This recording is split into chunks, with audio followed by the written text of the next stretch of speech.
तो दोस्तों के साथ गोवा जाने का, सीरीज के एक पार्ट के बाद दूसरे पार्ट के आने का, रिजल्ट के बाद माँ की चमाट खाने का, कुछ चीज़ों का जीवन में इंतजार बहुत भारी पड़ता है। लेकिन बाबा साहब पहले भारी तो थे ही, अब तो और भी खतरनाक हो चुके हैं, खासकर उन चिलगोजों के लिए जो उन्हें अपना जीजा तक नहीं कहते, जबकि वो हैं। तो मिथ्स एक्सप्लेन की एक और वीडियो में आप सभी का स्वागत है। और आज हम बात करने वाले हैं संविधान निर्माता बाबा साहब डॉक्टर भीमराव अम्बेडकर जी और शहीद आजम भगत सिंह जी के बारे में। तो पिछले साल मैंने एक वीडियो बनाया था इन्हीं दो महापुरुषों के बारे में, जिसमें जो लोगों का डाउट था उसे क्लियर किया था। लेकिन यूट्यूब ने बिना किसी स्ट्राइक के उस वीडियो को ये कहकर उड़ा दिया कि इस वीडियो से उनकी हार्म पॉलिसी को नुकसान है। लेकिन जैसा मैंने पहले ही कह रखा है, हम रुकने वाले नहीं हैं। इसलिए मैंने सोचा क्यों ना उस वीडियो को फिर से अपलोड कर दूं और बता सकूं कि वीडियो एक नंबर है और उसमें कुछ गलत था ही नहीं, और ना ही अश्लीलता, ना ही गलत कमेंट्री। तभी तो इस वीडियो ने 10 लाख व्यूज को क्रॉस किया था।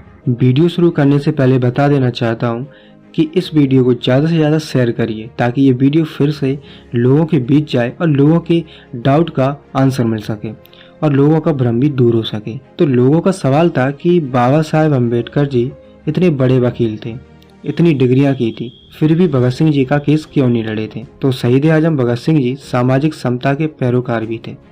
उनकी गणना न केवल भारत के बल्कि विश्व स्तर के क्रांतिकारियों में की जाती है। महज 23 साल की उम्र में हंसते हंसते सूली पर चढ़ जाना, समाजवाद, क्रांति, भारत की आज़ादी, मजदूर आंदोलन, धर्म ईश्वर आदि विषयों पर कम उम्र में ही उनका चिंतन और विचार सर्वोच्च कुर्बानी पर मानो सोने पर सुहागा लगता है। वे सिख थे, लेकिन उनका लेख अछूत समस्या, वर्ण व्यवस्था के खिलाफ क्रांतिकारी विचारों का प्रमाण है, जिसकी डेडिकेट वीडियो मैंने बनाई हुई है। मैं वीडियो का लिंक तो दे ही दूंगा। ये जो सवाल है वो नफरत या आक्रोश या जिज्ञासा बस में पूछा जा सकता है।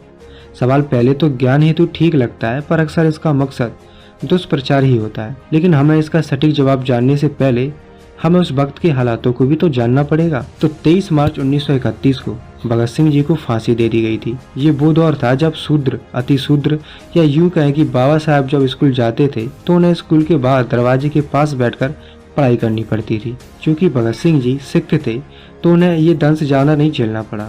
शिक्षित होकर बाबा साहब जब नौकरी करने बड़ौदा गए तो उन्हें किराए पर होटल, धर्मशाला, यहाँ तक कि कमरा तक नहीं मिला।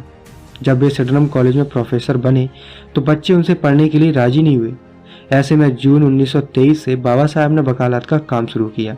उन्हें कई बार काउंसलिंग में भी बैठने के लिए जगह नहीं दी गई। अस्पृश्यता के चलते उन्हें केस नहीं मिल पाते थे। तो हुआ यूं था कि एक गैर ब्राह्मण अपना केस हार जाने के बाद बाबा साहब के पास आए तो उनके केस की जीत ने उन्हें ख्याति दी। लेकिन वकालत बाबा साहब डॉक्टर अम्बेडकर जी की रोजी रोटी नहीं थी। जातिवाद के कारण केस नहीं मिलने पर उन्होंने बाटली वॉइस अकाउंटेंसी में लेक्चरर का काम शुरू कर दिया। ये वो दौर था जहाँ किसी अछूत के छूने पर से हिंदुओं का धर्म भ्रष्ट हो जाता था। इस दौर में आर्थिक जद्दोजहद के बाद जब कोई केस देने के लिए तैयार न हो, वहाँ भगत सिंह जी का केस बाबा साहब द्वारा लड़ने का सवाल ही पैदा नहीं होता। बेतुका तर्क पेश करना है। वैसे भी भगत सिंह जी का केस लाहौर में चल रहा था, जबकि बाबा साहब मुंबई में रहा करते थे और भगत सिंह जी के केस की पैरवी जाने माने वकील आसिफ अली कर रहे थे। वकालत के क्षेत्र में उनका दबदबा था। ऐसे में आसिफ अली को हटाकर बाबा साहब जी को केस देने की कल्पना भी कोई कर नहीं सकता। भगत सिंह जी के केस की पैरवी जहाँ प्रसिद्ध वकील आसिफ अली कर रहे थे, वहीं अंग्रेजों की तरफ से पैरवी करने वाले वकील का नाम सूर्य नारायण शर्मा था। ये वही शर्मा है जो आरएसएस के संस्थापक गोलवलकर के अच्छे मित्र थे। याद रहे कि बाबा साहब ने 150 वर्षों की अंग्रेजों की राजनीतिक गुलामी के मुकाबले में 2.5 वर्ष से भी अधिक की सामाजिक गुलामी को नष्ट करने के लिए अपना जीवन न्यौछावर कर दिया था। ऐसे में आज़ादी की लड़ाई को लेकर जहाँ क्रांतिकारियों का नाम गर्व से लिया जाता है, वहीं सामाजिक आज़ादी के लिए सर्वश्रेष्ठ स्थान पर बाबा साहब का नाम अभिमान के साथ लिया जाता है। जिस समय संपूर्ण देश में एकमात्र अछूत वकील के तौर पर बाबा साहब की पहचान थी, तब भी उन्हें कोई केस नहीं मिल पाए। आर्थिक तंगी के चलते प्रोफेसर की नौकरी करनी पड़ी।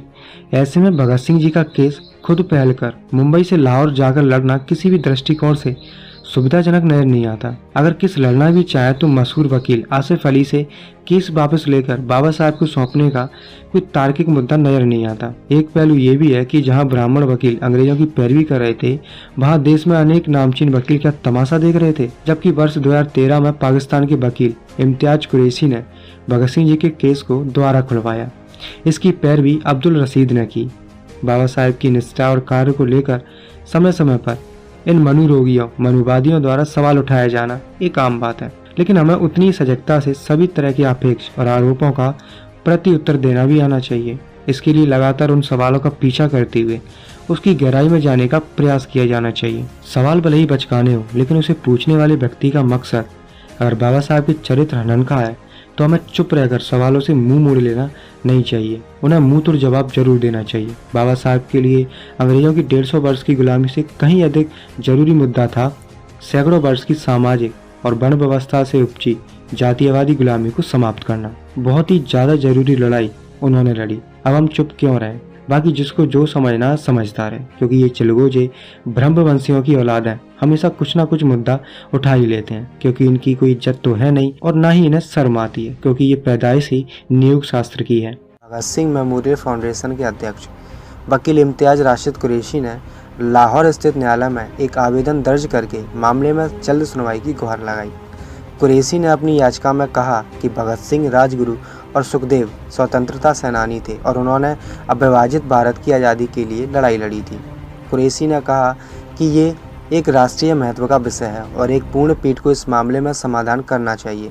उन्होंने पुनर्विचार के सिद्धांतों का अनुसरण करते हुए भगत सिंह जी की सज़ा रद्द करने की भी गुहार लगाई और कहा कि सरकार को भगत सिंह को सरकारी पुरस्कार से सम्मानित करना चाहिए। कुरैशी ने कहा कि भगत सिंह को पहले आजीवन कैद की सज़ा हुई थी, लेकिन बाद में एक और झूठे मामले में उन्हें मौत की सज़ा सुना दी। किसी ने ये जानने की कोशिश नहीं की कि देश की आज़ादी के लिए शहीद होने वालों के विरुद्ध गवाही देने वाले ये कौन लोग थे और उनके परिवार का आज़ादी से पहले और आज के समय की क्या हाल है।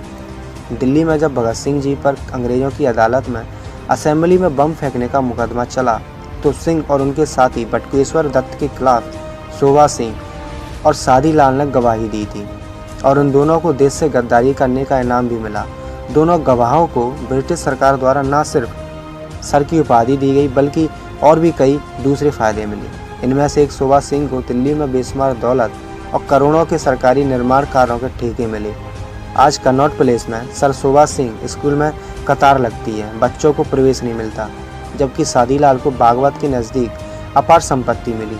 आज भी श्यामली में सादीलाल के वंशजों के पास चीनी मिल और शराब कारखाना है। सर सादीलाल और सर शोभा सिंह के प्रति भारतीय जनता की नज़रों में बहुत घृणा थी, लेकिन सादीलाल को गांव वालों का तिरस्कार झेलना पड़ा और उसके मरने पर वहाँ के किसी भी दुकानदार ने अपनी दुकान से कफन का कपड़ा तक नहीं दिया। सादीलाल के लड़के उसका कफन दिल्ली से खरीद कर ले गए, तब जाकर उसका अंतिम संस्कार हो पाया था। जबकि शोभा सिंह खुशनसीब रहा। उसे और उसके पिता सुजान सिंह, जिनके नाम पर पंजाब में कोट सुजान सिंह गांव और दिल्ली में सुजान सिंह पार्क है, सर शोभा सिंह के नाम से एक चैरिटेबल ट्रस्ट भी बन गया और अस्पतालों और दूसरी जगहों पर धर्मशाला आदि बनवाता और व्यवस्था करता है। आज दिल्ली के कनॉट प्लेस के पास 12 खंबा रोड पर जो मॉडर्न स्कूल है वो शोभा सिंह की ज़मीन पर ही है और उसे सर शोभा सिंह स्कूल के नाम से जाना जाता है।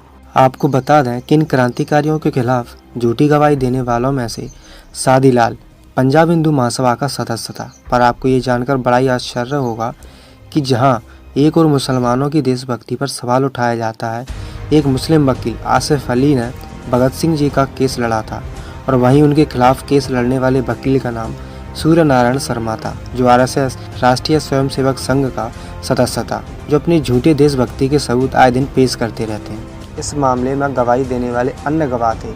इन्हीं की गवाही के कारण ही भगत सिंह जी और अन्य को फांसी की सजा सुनाई गई। तत्कालीन कांग्रेस के अध्यक्ष पंडित मदन मोहन मालवीय जी ने वायसराय के सामने सजा माफ़ी के लिए 14 फरवरी 1931 को अपील दायर की कि वो अपने विशेष अधिकारों का प्रयोग करते हुए मानवता के आधार पर फांसी की सज़ा माफ़ कर दें। भगत सिंह की फांसी की सज़ा माफ़ करवाने के लिए महात्मा गांधी ने 17 फरवरी 1931 को वायसराय से बात की। फिर 18 फरवरी 1931 को आम जनता की ओर से भी वायसराय के सामने विभिन्न के साथ सज़ा माफ़ी के लिए अपील दायर की। कहा जाता है कि जेल के अधिकारियों ने जब उन्हें ये सूचना दी उनके फांसी का वक्त आ गया तो उन्होंने कहा कि ठहरिए, पहले एक क्रांतिकारी दूसरे से तो मिल ले। फिर 1 मिनट बाद किताब छत की ओर उछालकर बोले, ठीक है अब चलो। फांसी पर जाते समय वे तीनों मस्ती से गा रहे थे, मेरा रंग दे बसंती चोला, मेरा रंग दे बसंती चोला। उम्मीद है आपके सवाल का जवाब आप तक जरूर पहुंचा होगा। बस अब वीडियो को ज़्यादा से ज़्यादा शेयर करिए ताकि लोगों को भी पता चल सके और वे दूसरों को भी इसका मुंह तोड़ जवाब दे सकें।